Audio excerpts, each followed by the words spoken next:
L'ANACT est donc l'Agence nationale pour l'amélioration des conditions de travail. C'est un établissement public administratif qui est sous la tutelle du ministère du Travail. L'ANACT a été créé il y a 50 ans par les partenaires sociaux avec un objectif, une volonté qui était celle d'humaniser le travail. Et donc les partenaires sociaux, syndicats, patronats, ont souhaité disposer d'un organisme qui puisse analyser les conditions de travail. Et donc l'ANACT aujourd'hui, c'est à peu près 280 salariés.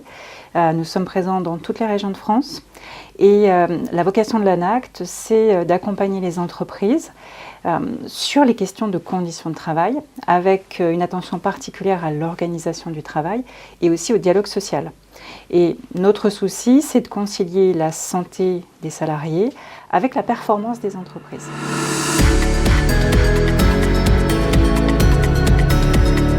Pour travailler sur la question de l'usure professionnelle, pour maintenir plus facilement et dans de meilleures conditions les personnes en emploi, il faut anticiper. En France, on aura beaucoup plus le réflexe de la réparation. Et c'est ce que nous observons à l'ANACT, que beaucoup d'entreprises confrontées à la situation de salariés qui sont frappés par cette usure professionnelle n'auront pas anticipé et vont plutôt travailler au cas par cas et dans l'urgence. C'est aussi un moindre recours à la formation ou peut-être un moindre réflexe de formation. Et là encore, pour permettre aux salariés de dérouler, de développer leur carrière dans de bonnes conditions le plus longtemps possible, il est essentiel de pouvoir faire usage de la formation et de faire usage régulièrement à la formation.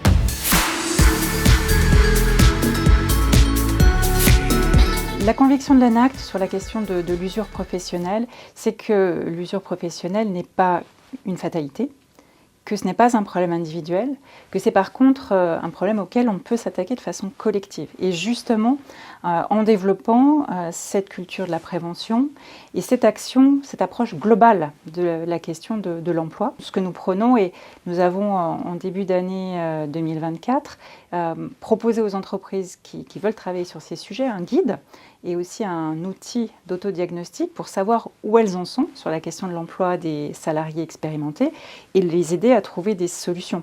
Et ce que nous mettons en évidence, notamment dans ce guide, c'est que s'agissant de la prévention de l'usure professionnelle, de l'accompagnement des salariés expérimentés, il faut anticiper, ce qui veut dire qu'il faut former aussi les managers. Et c'est très important d'amener les managers à être en capacité finalement d'identifier les signaux faibles, de repérer quand un salarié commence à rencontrer des difficultés, quand il commence à être finalement moins inséré dans l'entreprise parce que justement il n'a pas été accompagné comme il le faut. Il faut aussi accompagner les managers à savoir se positionner et justement à convaincre les salariés avec qui ils travaillent que la formation c'est possible à tout âge, que ça vaut le coup.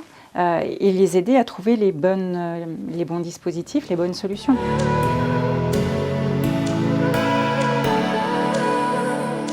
Cette approche globale, c'est aussi travailler à l'échelle de l'entreprise. Vraiment ne pas considérer qu'il s'agisse de problèmes individuels, c'est bien à l'échelle d'un collectif de travail qu'on peut apporter des solutions sur cette question de l'usure professionnelle.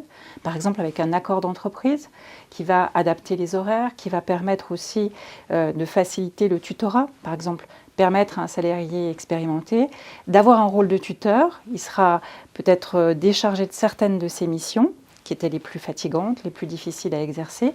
Et par contre, il prendra ce rôle de tuteur avec des jeunes embauchés et ça lui permettra de poursuivre sa carrière et de transmettre. Donc un accord d'entreprise, la formation des managers, plus largement le fait d'instituer un entretien à mi-carrière, ce sont des outils qui peuvent permettre d'aborder le problème non pas de façon très séquencée et tardive, mais bien de façon collective, globale, et avec pour objectif finalement d'améliorer les conditions de travail, non pas seulement des salariés les plus âgés, mais finalement de tout le monde.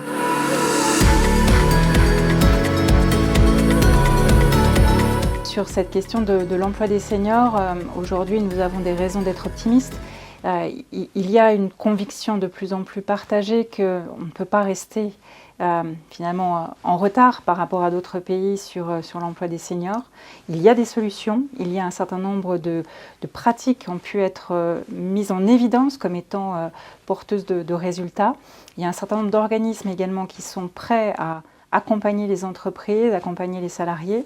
Donc je pense qu'on a toutes les raisons aujourd'hui d'y aller, d'agir et de réussir ce pari.